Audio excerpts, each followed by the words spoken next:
जगत में प्रत्येक व्यक्ति को किसी ना किसी प्रकार की निर्बलता अवश्य होती है। जैसे कोई बहुत तेजी से दौड़ नहीं पाता तो कोई अधिक भार नहीं उठा पाता, कोई असाध्य रोग से पीड़ित रहता है तो कोई पढ़े हुए पाठों को स्मरण में नहीं रख पाता। ऐसे अनेकों उदाहरण और भी हैं। क्या आप किसी ऐसे व्यक्ति को जानते हैं जिसे सब कुछ प्राप्त हो और हम जीवन की उस एक निर्बलता को जीवन का केंद्र मानकर जीते हैं? इस कारणवश हृदय में दुख और असंतोष रहता है सदा। निर्बलता मनुष्य को जन्म से अथवा संजोग से प्राप्त होती है, किंतु उस निर्बलता को मनुष्य का मन अपनी मर्यादा बना लेता है।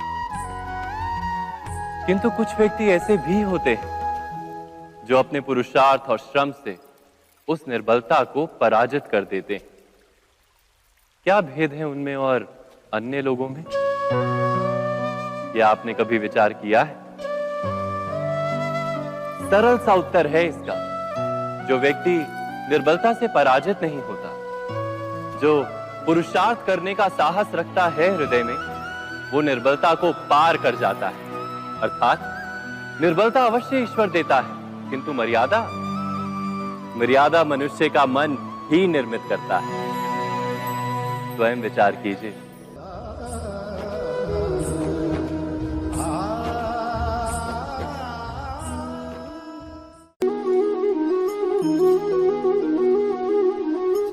भविष्य का दूसरा नाम है संघर्ष। हृदय में आज इच्छा होती है और यदि पूर्ण नहीं हो पाती तो हृदय भविष्य की योजना बनाता है।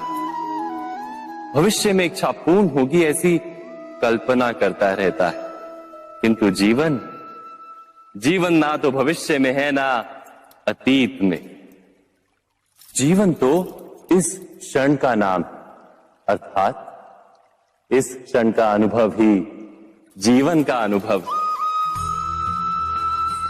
पर हम ये जानते हुए भी इतना सा सत्य समझ नहीं पाते। या तो हम बीते हुए समय के स्मरणों को घेर कर बैठे रहते हैं, या फिर आने वाले समय के लिए हम योजनाएं बनाते रहते हैं और जीवन जीवन बीत जाता है। एक सत्य यदि हम हृदय में उतार लें कि ना हम भविष्य देख सकते हैं, ना ही भविष्य निर्मित कर सकते हैं, हम तो केवल धैर्य और साहस के साथ भविष्य को आलिंगन दे सकते हैं, स्वागत कर सकते हैं भविष्य का। तो क्या जीवन का हर पल जीवन से नहीं भर जाएगा? स्वयं विचार कीजिए।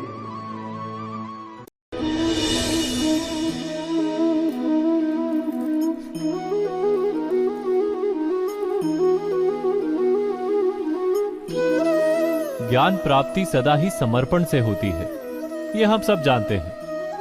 किंतु समर्पण का वास्तविक महत्व क्या है? क्या हमने कभी विचार किया? मनुष्य का मन सदा ही ज्ञान प्राप्ति में विभिन्न बाधाओं को उत्पन्न करता है। कभी किसी अन्य विद्यार्थी से ईर्ष्या हो जाती है, कभी पढ़ाए हुए पाठों पर संदेह जन्मता है और कभी गुरु द्वारा दिया गया दंड मन को अहंकार से भर देता है। नहीं, क्या ऐसा नहीं होता? न जाने कैसे कैसे विचार मन को भटकाते हैं और मन की इसी अयोग्य स्थिति के कारण हम ज्ञान प्राप्त नहीं कर पाते। मन की योग्य स्थिति केवल समर्पण से निर्मित होती है। समर्पण मनुष्य के अहंकार का नाश करता है। ईर्ष्या, महत्वाकांक्षा आदि भावनाओं को दूर कर हृदय को शांत करता है और मन को एकाग्र करता है। वास्तव में ईश्वर की सृष्टि में ना ज्ञान की मर्यादा है ना ज्ञानियों की। गुरु दत्तात्रेय ने तो गाय और श्वान से भी ज्ञान प्राप्त कर लिया था। अर्थात विषय ब्रह्म ज्ञान का हो या जीवन के ज्ञान का या गुरुकुल में प्राप्त होने वाले ज्ञान का, उसकी प्राप्ति के लिए गुरु से अधिक महत्व है उस गुरु के प्रति हमारा समर्पण। क्या यह सत्य नहीं?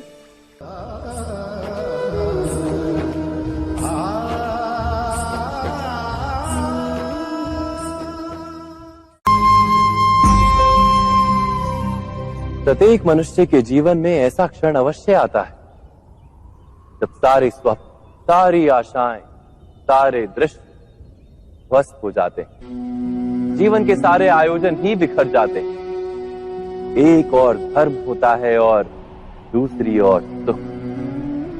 इसी को धर्म संकट कहते हैं। जब धर्म का वहन ही संकट हो और धर्म का त्याग ही सुख हो। विचार कीजिए, कभी किसी स्वजन के विरुद्ध सत्य बोलने का अवसर प्राप्त हो जाता है, कभी ठीक दरिद्रता के समय सरलता से चोरी करने का मार्ग प्राप्त हो जाता है, कभी किसी शक्तिशाली राजनेता या राजा के कर्मचारी का अधर्म प्रकट हो जाता है। सबके जीवन में ऐसी घटना बनती ही रहती है। अधिकतर लोग ऐसे किसी क्षण को धर्म संकट के रूप में जान ही नहीं पाते। हमें किसी प्रकार के संघर्ष का अनुभव ही नहीं होता। सहजता से सुख की ओर खींचे चले जाते हैं, जैसे मक्खी गुड़ की ओर खींची चली जाती। वास्तव में धर्म संकट का क्षण ईश्वर के निकट जाने का क्षण होता है। यदि हम संघर्षों से भयभीत ना हो, सुख की ओर आकर्षित ना हो, अपने धर्म पर दृढ़ रहे, तो ईश्वर का साक्षात्कार दूर नहीं।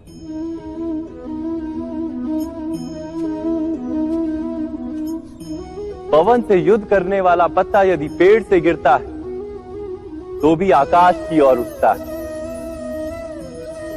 पवन से झुकने वाली घास वहीं भूमि पर रह जाती है।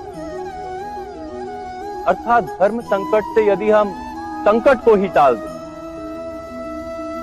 तो सुख तो मिलता है, जीवन बढ़ता है, किंतु क्या चरित्र नहीं टूटता? क्या आत्मा दरिद्र नहीं हो जाती? क्या ईश्वर से अंतर नहीं हो जाता? स्वयं विचार कीजिए।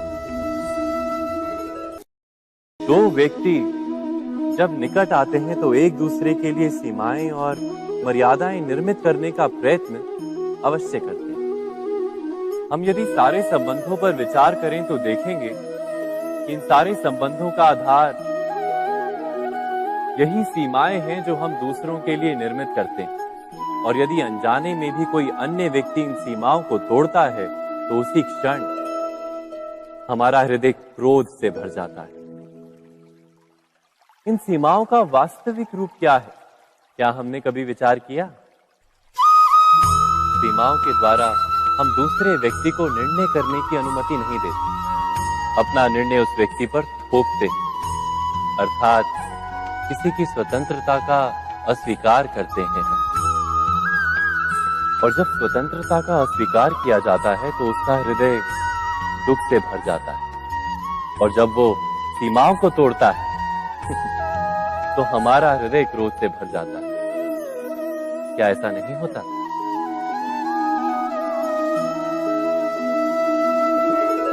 पर यदि एक दूसरे की स्वतंत्रता का सम्मान किया जाए तो किसी मर्यादाओं या सीमाओं की आवश्यकता ही नहीं होती। अर्थात जिस प्रकार स्वीकार किसी संबंध का देह है, क्या वैसे ही स्वतंत्रता किसी संबंध की आत्मा नहीं? स्वयं विचार कीजिए। सबके जीवन में ऐसा प्रसंग अवश्य आता है कि सत्य कहने का निश्चय होता है हृदय में, किंतु मुख से सत्य निकल नहीं पाता। कोई भय मन को घेर लेता है। किसी घटना अथवा प्रसंग के बारे में बात करना या फिर स्वयं से कोई भूल हो जाए उसके बारे में कुछ बोलना, क्या ये सत्य है? नहीं, ये तो केवल तथ्य है। अर्थात जैसा हुआ था वैसा केवल बोल देना सामान्य सी बात है। किंतु कभी कभी उस तथ्य को बोलते हुए भी भय लगता है। कदाचित किसी दूसरे की भावनाओं का विचार आता है मन, दूसरे को दुख होगा ये भय भी शब्दों को रोकता है। तो ये सत्य क्या है? क्या हमने कभी विचार किया है? जब भय रहते हुए भी कोई तथ्य बोलता है तो वो सत्य कहलाता है। वास्तव में सत्य कुछ और नहीं, केवल निर्भयता का दूसरा नाम है। और निर्भय होने का कोई समय नहीं होता, क्योंकि निर्भयता आत्मा का स्वभाव है। अर्थात क्या प्रत्येक क्षण सत्य बोलने का क्षण नहीं होता?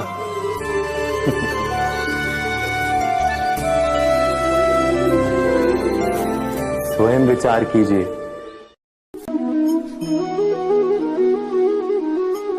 श्रेष्ठता का क्या अर्थ है? श्रेष्ठता का अर्थ है दूसरों से अधिक ज्ञान प्राप्त करना। अर्थात मूल्य इस बात का नहीं कि स्वयं कितना ज्ञान प्राप्त किया, मूल्य इस बात का है कि प्राप्त किया हुआ ज्ञान अन्य लोगों से कितना अधिक है। अर्थात श्रेष्ठता की इच्छा ज्ञान प्राप्ति को भी एक स्पर्धा बना देती है। और स्पर्धा में विजय अंतिम कब होती है?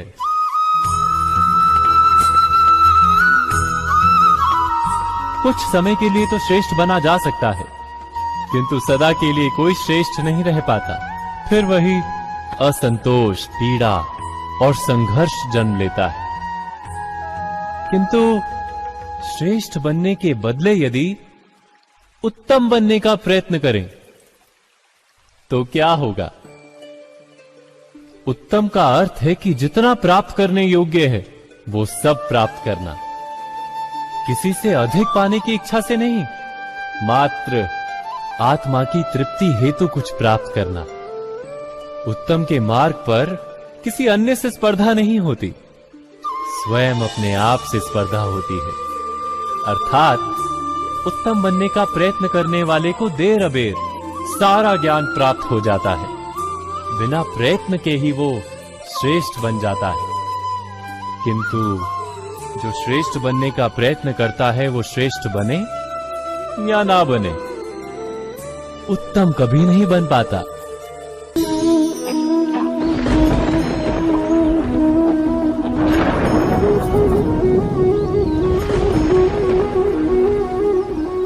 सपनों और पूर्वाभासों के आधार पर हम भविष्य के सुख दुख की कल्पना करते हैं। भविष्य के दुख का कारण दूर करने के लिए हम आज योजना बनाते हैं। किंतु कल के संकट को आज निर्मूल करने से हमें लाभ मिलता है या हानि पहुंचती है? ये प्रश्न हम कभी नहीं करते। सत्य तो ये है कि संकट और उसका निवारण साथ जनते हैं, व्यक्ति के लिए भी और सृष्टि के लिए भी। नहीं, आप अपने भूतकाल का स्मरण कीजिए, इतिहास को देखिए, आप तुरंत ही ये जान पाएंगे कि जब जब संकट आता है तब तब उसका निवारण करने वाली शक्ति भी जन्म लेती है। यही तो जगत का चलन है।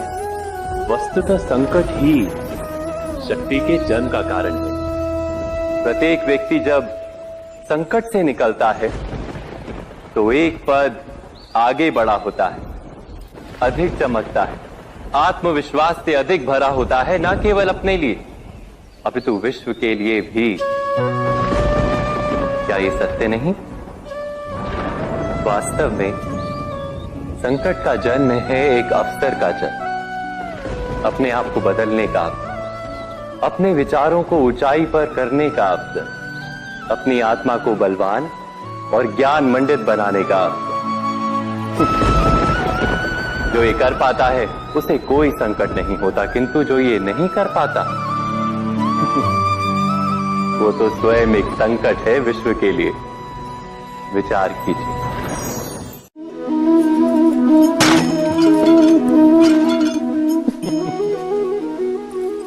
कभी कभी कोई घटना मनुष्य के जीवन की सारी योजनाओं को तोड़ देती और मनुष्य उस आघात को अपने जीवन का केंद्र मान लेता। पर क्या भविष्य मनुष्य की योजनाओं के आधार पर निर्मित होते हैं? नहीं। जिस प्रकार किसी ऊंचे पर्वत पर सर्वप्रथम चढ़ने वाला उस पर्वत की तलाई में बैठकर जो योजना बनाता है, क्या वही योजना उसे उस पर्वत की चोटी तक पहुंचाती है? नहीं। वास्तव में वो जैसे जैसे ऊपर चढ़ता है वैसे वैसे उसे नई नई चुनौतियां, नई नई विडंबनाएं, नए नए अवरोध मिलते हैं। प्रत्येक पद पर वो अपने अगले पद का निर्णय करता है। प्रत्येक पद पर उसे अपनी योजनाओं को बदलना पड़ता है। कहीं पुरानी योजना उसे खाई में ना ढकेल दे। वो पर्वत को अपने योग्य नहीं बना पाता, केवल स्वयं को पर्वत के योग्य बना सकता है। क्या जीवन के साथ भी ऐसा ही नहीं? जब मनुष्य जीवन में किसी एक चुनौती को, एक अवरोध को अपने जीवन का केंद्र मान लेता है, अपने जीवन की गति को ही रोक देता है, तो वो अपने जीवन में सफल नहीं बन पाता और ना ही सुख और शांति प्राप्त कर पाता। अर्थात जीवन को अपने योग्य बनाने के बदले स्वयं अपने को जीवन के योग्य बनाना ही सफलता और सुख का एकमात्र मार्ग नहीं? स्वयं विचार कीजिए।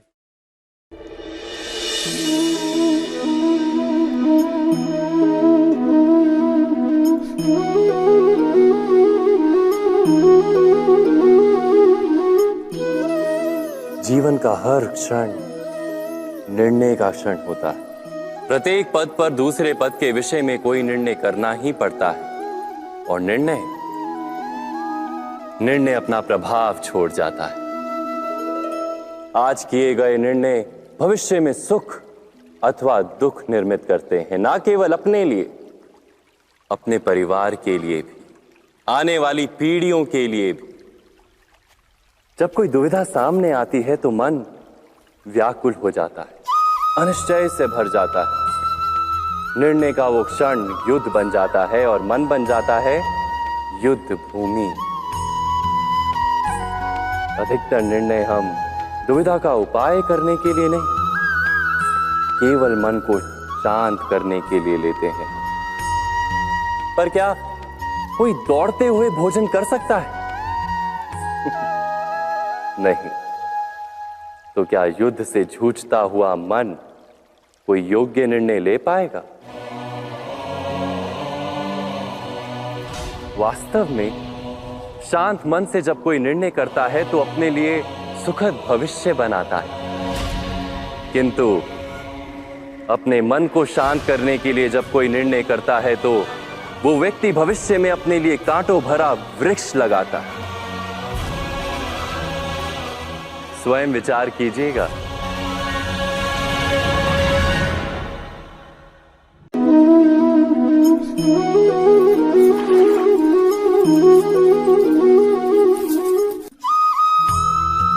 जीवन में आने वाले संघर्षों के लिए जब मनुष्य स्वयं को योग्य नहीं मानता, जब उसे अपने ही बल पर विश्वास नहीं रहता, तब वो सद्गुणों को त्याग कर दुर्गुणों को अपनाता है। वस्तुतः मनुष्य के जीवन में दुर्जनता जन्म ही तब लेती है जब उसके अंतर में आत्मविश्वास नहीं होता। आत्मविश्वास ही अच्छाई को धारण करता है। ये आत्मविश्वास है क्या?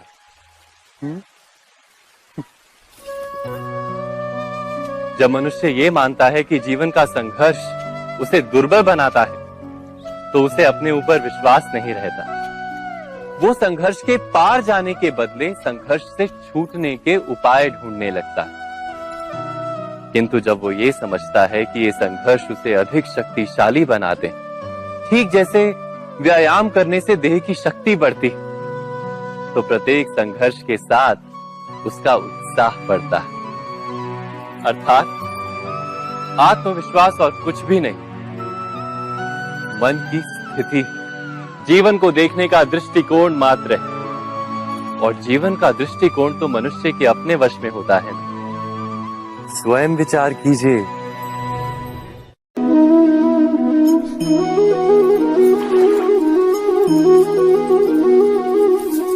पिता सदा ही अपने संतान के सुख की कामना करते हैं, उनके भविष्य की चिंता करते रहते हैं। इसी कारणवश सदा ही अपने संतानों के भविष्य का मार्ग स्वयं निश्चित करने का प्रयत्न करते रहते हैं।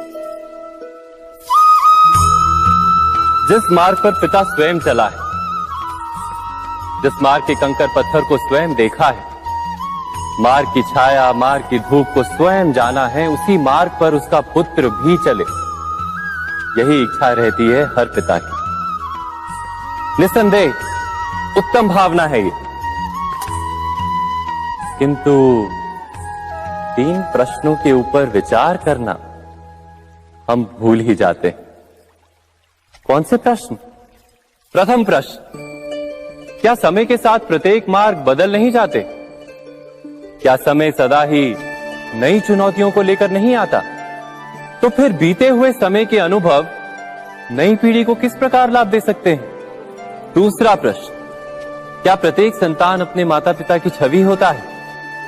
हाँ, संतानों को संस्कार तो अवश्य माता पिता देते हैं, किंतु भीतर की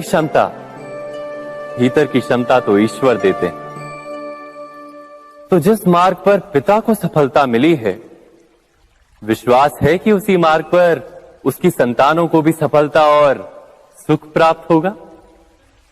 तीसरा प्रश्न, क्या जीवन के संघर्ष और चुनौतियां लाभकारी नहीं होती?